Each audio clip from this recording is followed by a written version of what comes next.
नमस्ते, मी योगेश कुटे. लेट्सअप खबर बातमध्ये तुम्हा सर्वांचं पुन्हा एकदा स्वागत. सुरुवातीला एक वाक्य मी वाचून दाखवतो आणि त्यानंतर आपण विषयाला सुरुवात करूया. छत्रपती शिवाजी महाराज हे पुनरुत्थान झालेल्या हिंदू राष्ट्रवादाचे प्रतीक होते.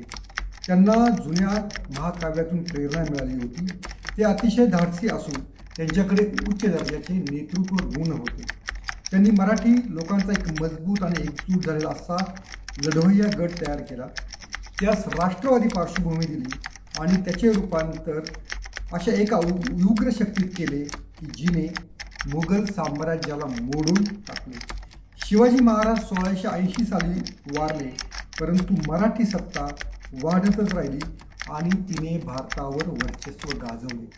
आता तुम्ही म्हणाल ही वाक्य का वाचून दाखवली, तर ही वाक्य आहेत भारताचे पहिले पंतप्रधान पंडित जवाहरलाल नेहरू यांची ही वाक्य सांगायची आज वेळ का आली, तर त्याला कारण असं घडलं की छत्रपती शिवाजी महाराजांचा अपमान केलेल्या प्रशांत कोरटकर विषयी जेव्हा विरोधी पक्षाच्या नेत्यांनी सत्ताधारी पक्षाला म्हणजे मुख्यमंत्री देवेंद्र फडणवीस यांना प्रश्न विचारला, तेव्हा त्यांनी पुन्हा पंडित नेहरूंनी छत्रपती शिवाजी महाराजांच्या केलेल्या कथित अपमानाची टेप ही पुन्हा वाजवली. ऐकलेलं आहे. उत्तर ऐका ना आपण. जवाहरलाल नेहरूंनी उत्तर ऐका ना आपण. जवाहरलाल नेहरूंनी डिस्कवरी ऑफ इंडिया मध्ये छत्रपती शिवाजी महाराजांच्या विरोधी पक्ष नेत्याचं म्हणणं ऐकल्यानंतर माननीय मुख्यमंत्री आपण जरा जागेवर बसा. त्याचा निषेध करणार आहात का? पंडित जवाहरलाल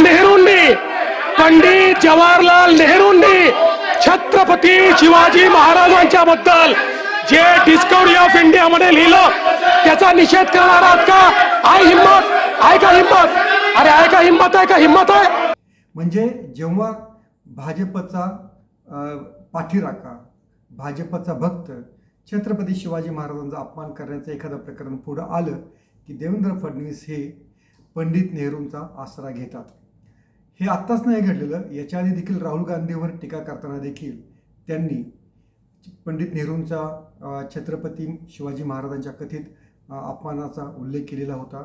जेव्हा मालवण या ठिकाणी छत्रपती शिवाजी महाराजांचा पुतळा हा वाऱ्यामुळे पडला होता, कोसळला होता, त्या घटनेबद्दल खुलासा करताना देखील फडणवीस यांनी पंडित नेहरूंची आठवण काढलेली होती. म्हणजे प्रशांत कोरटकर कुठे आणि पंडित नेहरू कुठे आणि फडणवीस कोणाची तुलना कोणाशी करतायत याचं देखील भान वकिली युक्तिवाद करताना फडणवीस यांच्या लक्षामध्ये येत नाहीत. आणि त्यांनी शिवसेनेला असा प्रश्न विचारला की तुम्ही कधी पंडित नेहरूंचा निषेध केला आहे का? तुम्ही कधी पंडित नेहरूंना जबाब विचारला आहे का? आता कसा जबाब विचारणार आणि काय करणार? कारण शिवसेना जेव्हा जन्माला आली त्याच्या आधीच पंडित नेहरूंचं निधन झालेलं होतं आणि जेव्हा पंडित नेहरू यांनी अपमान केल्याचं फडणवीस अगदी ठासून सांगतात, खरंच तशी प्रत्यक्षामध्ये परिस्थिती आहे का? तर पंडित नेहरूंचं डिस्कवरी ऑफ इंडिया हे पुस्तक तुम्हाला सर्वांना माहिती असेल. प्रसिद्ध दिग्दर्शक श्याम बेनेगल यांचा डिस्कवरी ऑफ इंडियावरचा TV वरचा कार्यक्रम देखील तुम्ही अनेकदा पाहिला असेल आणि त्याचे मराठा साम्राज्याचे छत्रपती शिवाजी महाराजांवरच्या कारकिर्दीचे भाग आपल्याला अजूनही यूट्यूबवरती पाहता येतात. त्याचे व्हिडिओ बाजारामध्ये उपलब्ध आहेत. त्यांच्या त्या सगळ्या कथनातून किंवा त्यांच्या त्या सगळ्या व्हिडिओमधून कुठेही शिवाजी महाराजांचा अवमान किंवा अपमान झाल्याचं दिसून येत नाही. तरी फडणवीस यांनी हा शोध कसा लावला आणि कुठून लावला हाच खरा प्रश्न आहे. तर त्याचं असं झालं होतं की डिस्कवरी ऑफ इंडिया हे जे पंडित नेहरूंनी जे पुस्तक लिहिलेलं आहे, तुम्हाला माहिती आहे की ते जेव्हा नगरच्या किल्ल्यामध्ये आत्ताच्या अहिल्यानगर किल्ल्यामध्ये जेव्हा बंदिस्त होते 1942च्या चले जाव आंदोलनाच्या निमित्ताने, तेव्हा त्यांनी हे डिस्कवरी ऑफ इंडिया पुस्तक लिहिलेलं होतं. आणि या डिस्कवरी ऑफ इंडियामध्ये सुरतमध्ये छत्रपती शिवाजी महाराजांनी जी लूट केलेली होती त्या लुटीच्या अनुषंगानं काही उल्लेख छत्रपती शिवाजी महाराजांविषयी होते. जे उल्लेख जदुनाथ सरकार जे प्रसिद्ध बंगाली इतिहासकार आहेत, ज्यांनी मुघल साम्राज्याचा फार मोठा इतिहास लिहिलेला आहे, त्या पुस्तकाच्या आधारे आणि काही इंग्रजी पुस्तकांच्या आधारे छत्रपती शिवाजी महाराजांनी सुरतच्या लुटीविषयी छत्रपती शिवाजी महाराजांविषयी काही शब्द वापरलेले होते. पण जेव्हा ही चूक त्यांच्या लक्षात आणून देण्यात आली, जेव्हा हे त्यांना सांगण्यात आलं, तेव्हा त्यांनी तो सगळा उल्लेख हा पुढच्या आवृत्त्यांमधून काढून टाकलेला आहे. त्यामुळे छत्रपती शिवाजी महाराजांविषयी इतिहासामध्ये जे काही लिहिलेलं होतं त्या चुकीचं परिमार्जन पंडित नेहरूंनी आपल्या हयातीतच आपल्याच पुस्तकामध्ये हे तातडीनं दुरुस्त केलेलं होतं. आता या शिवाजी महाराजांविषयी पंडित नेहरूंनी पुढे अतिशय गौरवोद्गार काढलेले आहेत आणि आधी म्हटलं त्या पद्धतीनं फक्त सूरजच्या लुटेविषयीचा एका प्रसंगाविषयी छत्रपती शिवाजी महाराजांविषयी नेहरूंचा गैरसमज झालेला होता, ही मात्र वस्तुस्थिती आहे. याच पंडित नेहरूंनी प्रतापगडावरती छत्रपती शिवाजी महाराजांच्या पुतळ्याचं अनावरण केलेलं होतं आणि त्या ठिकाणी देखील छत्रपतींचा गौरव करणारं भाषण त्यावेळेस त्यांनी दिलेलं होतं. आणि संयुक्त महाराष्ट्राच्या लढ्याच्या वेळेस देखील अनेकदा पंडित नेहरूंनी जो छत्रपती शिवाजी महाराजांचा उल्लेख जो काही सुरतेच्या लुटीविषयी केलेला होता त्याबद्दल जाब विचारण्यात आलेला होता आणि त्याबद्दल देखील त्यांनी नंतर दिलगिरीही व्यक्त केलेली होती. काँग्रेसचे प्रवक्ते पवन खेरा यांनी देखील जेव्हा फडणवीस यांनी याबाबत वर्षभरापूर्वी काही खुलासा मागितलेला होता तेव्हा देखील त्यांनी अशाच प्रकारचं समर्थन हे केलेलं होतं की होय, पंडित नेहरू यांच्याकडनं काही चुकीचा उल्लेख झालेला होता पण तो तेव्हा दुरुस्त झालेला आहे. तरीही आठवण, तरीही खपली काढण्याचं काम भाजपचे नेते आणि त्यातही वकिली कसब असलेले देवेंद्र फडणवीस हे वारंवार करत असतात हे दिसून आलेलं आहे. मुद्दा काय होता?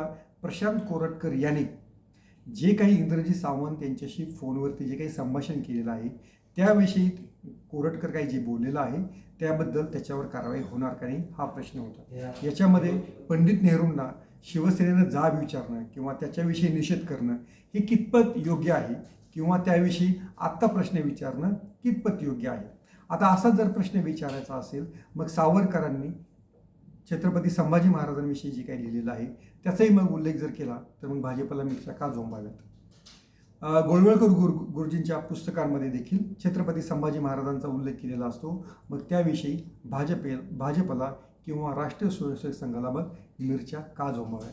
त्यामुळे पाठीमागे किती जायचं, कुठं जायचं आणि कसं जायचं याचा तरी विचार करायला हवा. म्हणजे प्रशांत कोरटकरचा मोबाईल सापडलेला आहे मात्र तो सापडत नाही याचं उत्तर विरोधी पक्षनेते अंबादास दानवे यांनी विचारलेलं होतं. मात्र त्याविषयी न बोलता थेट पंडित नेहरूंपर्यंत हा दागा नेण्याचं हे जे वकिली कसब आहे हे देवेंद्र फडणवीसच दाखवू जाणं. आणखीन एक महत्त्वाचा जो मुद्दा होता की अनेकदा असं होतं की इतक्या जुन्या म्हणजे त्यातही पंडित नेहरूंविषयी भाजप आणि संघ परिवाराला इतकं प्रेम आहे की कुठून ना कुठून तरी बादराने आपला एक संबंध हा पंडित नेहरूंचा जोडायचा आणि त्यातून काँग्रेसवरती टीका करायची असा जो उद्योग आहे तो उद्योग खरं तर भाजपच्याच कधी अंगलट येऊ शकतो. कारण त्यांच्याही समर्थकांच्या त्यांच्याही आधीच्या पिढीच्या ज्यांनी काही पुस्तक लिहिली आहेत त्याविषयी मग चुकीचे उल्लेख मग विरोधकांना हे काढावे लागतात. पण प्रश्न राहिला बाजूला, कारवाई कोरटकरवरची राहिली बाजूला. राहुल सोलापूरकर विषयी फडणवीस तर काही बोललेलेच नाही आहेत.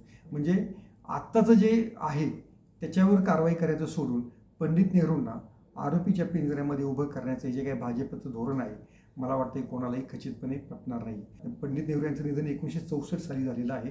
ते पुस्तक लिहून देखील 1946-47 साली लिहून झालेलं होतं. त्यातही दुरुस्त्या झालेल्या आहेत. तरीही तोच जुना विषय उकरून काढणं, त्याच्यावरची खपली काढणं आणि आत्ता ज्यांनी चुकीचं बोललेलं आहेत, आत्ता ज्यांनी शिवाजी महाराजांचा अपमान केलेला आहे त्यांना एक प्रकारे संरक्षण देणं ही भूमिका मला वाटतं देवेंद्र फडणवीस यांच्यासारख्या नेत्याला शोभत नाही. पण राजकारण तर यालाच म्हणतात ना की आपल्यावरती काही आलं की पंडित नेहरूंवरती थोपवायचं किंवा आत्ताच्या विषयी काही प्रश्न विचारला, रुपया का ढळसाळला, आता असा जर प्रश्न विचारला तर पंडित नेहरू आणि इंदिरा गांधींपर्यंत सगळं प्रकरण घेऊन जायचं ही भाजपच्या उत्तराची रणनीती राहिलेली आहे. म्हणजे वर्तमानातल्या समस्यांना नेहरूंना जबाबदार धरायचं, आपल्या गतकाळातील काँग्रेसच्या नेत्यांना जबाबदार धरायचं हे भाजपचं धोरण काही नवीन नाही आहे. पण फडणवीस यांच्याकडनं जास्त अपेक्षा आहे. त्यामुळं आत्ताच्या गुन्ह्यांसाठी तरी पंडित नेहरूंना जबाबदार धरण्याचं जे त्यांची जी युक्तिवाद आहे किंवा जबाबदार धरण्याचं जे काही धोरण आहे ते फडणवीस यांच्यासारख्या तरी हुशार नेत्यांनी थांबवावं असं आवर्जून सांगावं असं वाटतं. तुम्हाला काय वाटतं की खरोखरीच पंडित नेहरूंचा दाखला देऊन कोरटकर सारख्याला मोकाट सोडणं हे फडणवीस यांचं धोरण योग्य आहे का? तुमचं मत आवर्जून सांगा आणि पात्र लेट्स मराठी.